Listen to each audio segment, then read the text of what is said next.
When it comes to the future of food, it's going to take all different types of foods in order to feed a planet that has 10 billion people on it by 2050. We'll think about things like nutrition, and it's going to be that much more important that each thing takes advantage of all of the different inputs that we have. And what that means is that we'll have different types of protein that are raised right on land, we'll have reared fish that's raised right on the water, and we'll have fish that's harvested in the right way. And of course, we'll have a balance of a plant-forward or even a plant-based diet, which is exactly what we're going to talk about today. Because I am a huge fan of the plant-based seafood company and the work that they're doing, because it gives us the deliciousness, all of that nutrition, but also the flavor, that droolability that we're looking for in a delicious dish. So here's what I'm going to do. I'm going to make a lobster cake sandwich with a little jalapeno mustard sauce to go with it.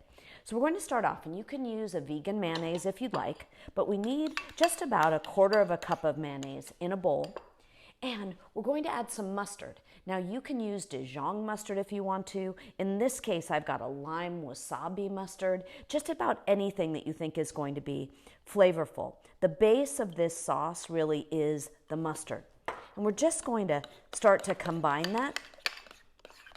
And then I'm going to add some really good flavor components to this. The first is going to be jalapeno. Now, jalapeno chilies, of course, have gotten larger and larger, and therefore they actually are milder and milder in flavor. It's actually the veins and the seeds that give them their heat. So what I'm going to do is just cut this, and I'm going to get a little notch out of it, and you can see leaving the seeds in the center. And then I'm just going to take my knife and cut around the outside. And what this means is that I'll just end up with that mild, but a little bit of tang with sweetness of the jalapeno. You can see how I don't have any of that vein or the seeds in it. And what I want to do is just give it a rough chop.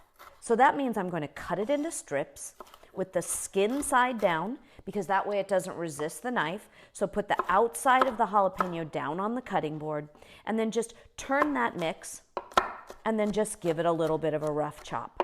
The reason why I'm not too concerned about the chopping at this point is because I'm also going to add some parsley to this. And I've got some flat leaf Italian parsley that I want to add. I'm just going to give it a little tear, keeping those stems out of there.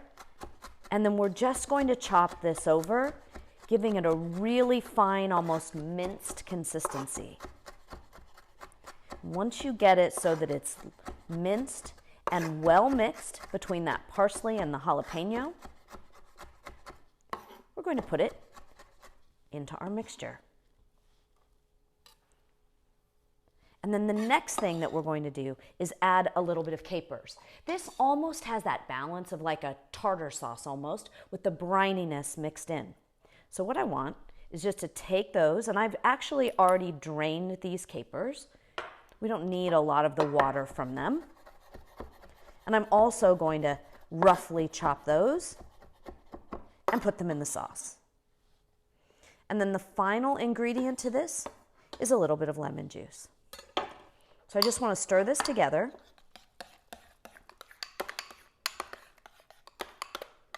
And then we'll give it a little squeeze of lemon juice. Now the sauce is actually done. So we'll set that aside, and you can actually make this in advance. Oh, I'd say you could probably even do it maybe as much as a week in advance if you wanted to. Now in the meantime, what I've done is I've toasted some brioche buns. I've also got some sliced onion, just a really nice thick sliced red onion. I'm going to use a couple of the interior slices for this one I'm going to make for you. I also have some vine-ripened tomatoes, and what I want to do with this is I just want to thickly slice it, and I'm going to do maybe 2 slices. You could put 1 to 2 slices on each sandwich, and I'm going to just season it with a little bit of salt.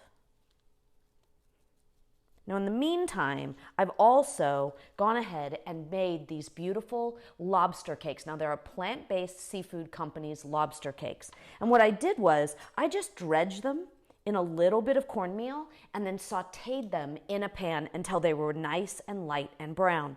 And I put them in a ring mold, And I'm just going to set it on top of my sandwich along with a little piece of lettuce, our tomato, a couple of those slices of red onion, our sauce that's just going to kind of ooze and drizzle down.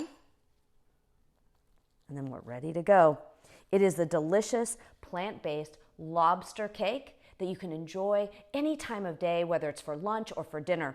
I've got it served with a little bit of coleslaw, some kettle chips, and it's a dinner that's ready to go.